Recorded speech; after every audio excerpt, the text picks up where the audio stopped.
Beredarnya berbagai macam pemberitaan di media sosial, kini hal itu nampaknya membuat kasus ijazah palsu milik Rasman Nasution nampaknya mulai tidak terekspos lagi dalam pemberitaan media massa. Dengan adanya hal itu pula, kini sebuah langkah demi membela kebenaran pun dilakukan sang seterunya Hotman Paris Hutapea yang nampaknya terus berusaha untuk mengungkap pelanggaran hukum yang dilakukan oleh Rasman Arif Nasution yang dituding telah memakai ijazah palsu untuk menjadi seorang pengacara.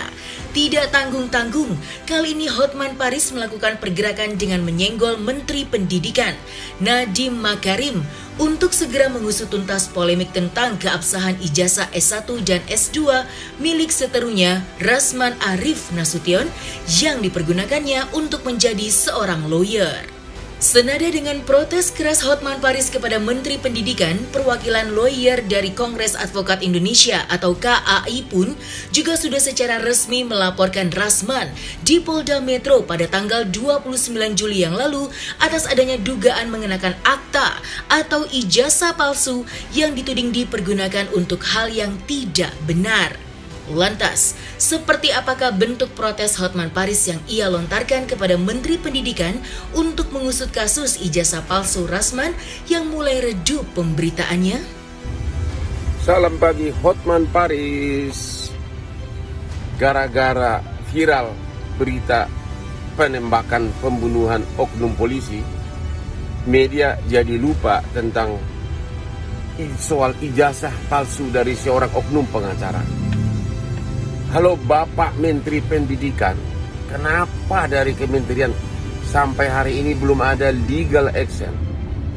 Ya, karena ini sangat-sangat berakibat fatal.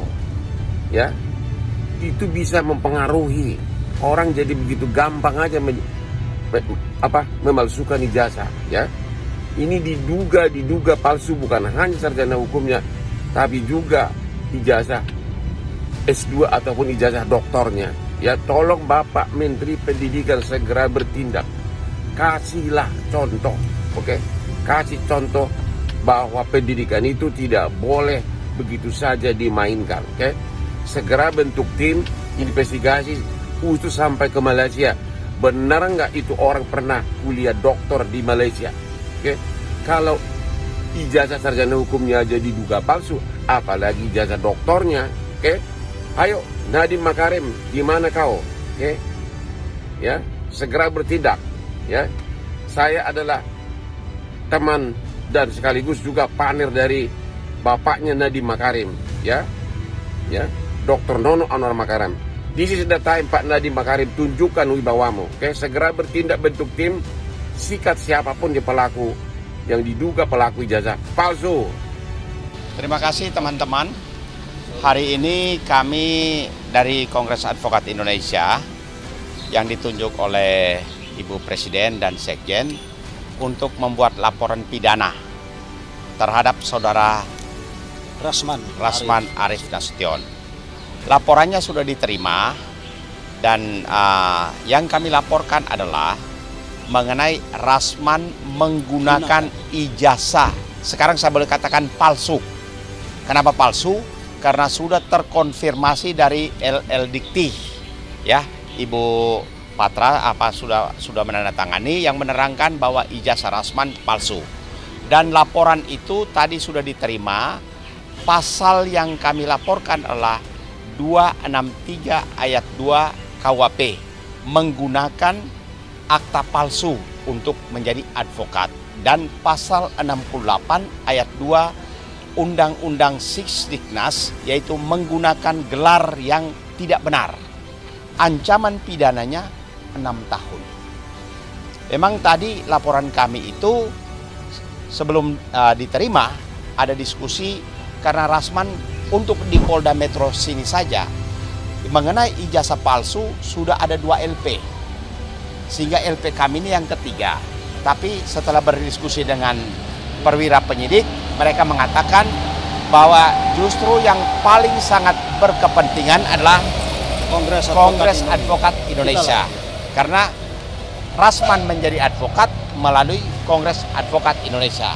kami menyodorkan berbagai data, misalnya Rasman ini ketika bulan Juni saat gonjang-ganjing, dia baru menyerahkan ijazah lulusan sarjana hukum Ibnu Khaldun. Padahal dulu-dulu datanya tidak ada. Dan lucunya data yang dia serahkan ijazahnya itu tertulis lulus sarjana hukum Universitas Ibnu Khaldun 27 Juni 2014. Padahal dia mengikuti ujian ya sebagai advokat pada bulan Februari 2014, sehingga bulan Mei Kongres Advokat Indonesia ada orang-orang tertentu yang menyatakan dia memenuhi syarat sebagai advokat. Maka berproseslah. Tapi setelah rame-rame dia berbuat macam-macam, begitu banyak pengaduan. Jadi inilah LP-nya. Oke. Jadi menurut dua versi ya, yang kami konfirmasi bukan kepada dua universitas Ibnu Khaldun yang dua versi. Ya.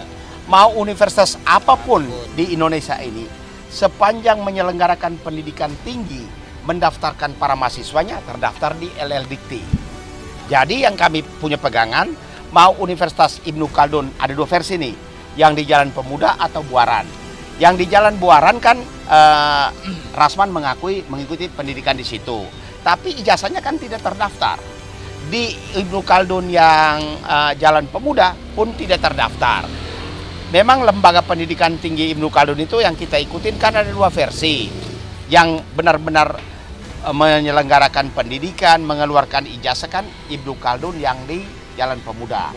Sementara versi lain yang di Jalan Buaran kan ada putusan pidana yang kami dengar, pengurusnya kan sedang menjalani pidana. Bagi kami itu sengketa kepemilikan mereka, urusan mereka.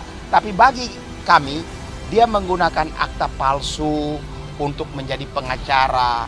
Sementara dia menyerahkan ijazah itu baru bulan Juni 2022. Di ijazahnya yang dia serahkan itu lulus Juni 2014. Bagaimana dia bisa menjadi advokat di bulan Februari 2014. Dan dia disumpah di Pengadilan Tinggi Ambon bulan November 2015. Artinya apa? Dia menjadi advokat itu tidak melalui proses sarjana hukum, PKPA, magang, lalu baru disumpah. Rasman, saya nggak akan lepas kamu, akan kejap kamu gue kejar. Baru kau tahu siapa Hotman Paris, oke? Ini dokter asli, lulus cum laude. Ijazah gue nggak ada yang palsu. Dia bukan kelas gue, ngapain gue dendam sih? Jadi hanya gimana bisa menipu berbekas sama Lamborghini berjajaran? Gimana sih? I don't even know him before. Saya nggak kenal dia. Itu sama FBI itu juga. Federasi, Bapak itu juga. Siapa lu? Satu pun nggak ada yang gua kenal. Nggak ada satu pun yang masuk level gua, nggak ada. Ini kan masih penyelidikan. Sesudah itu nanti akan didalami apakah naik tersangka, itu nanti proses berikutnya. Jadi lagi pemeriksaan saksi ahli.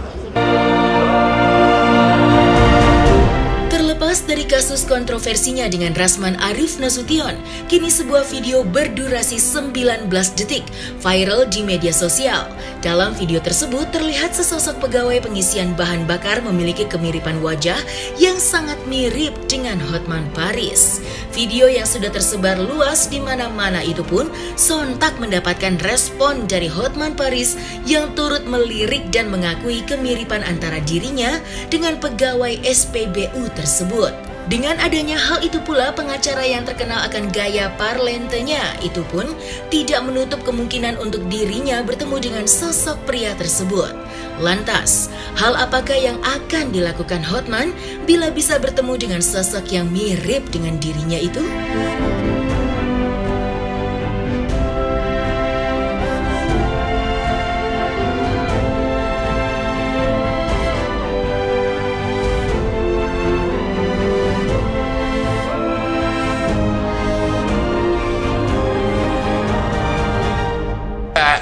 Itu saya nggak tahu siapa.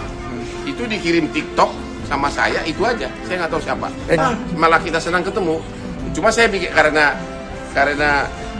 ada begitu, saya cuma bercanda aja. Saya bilang aja bahwa kembar berpisah waktu zaman perang Jepang gitu loh. Padahal itu cuma bercanda doang gitu. Saya nggak kenal dia. Belum tahu ya bang mau ketemu nggak kan? Ya mau aja, mau.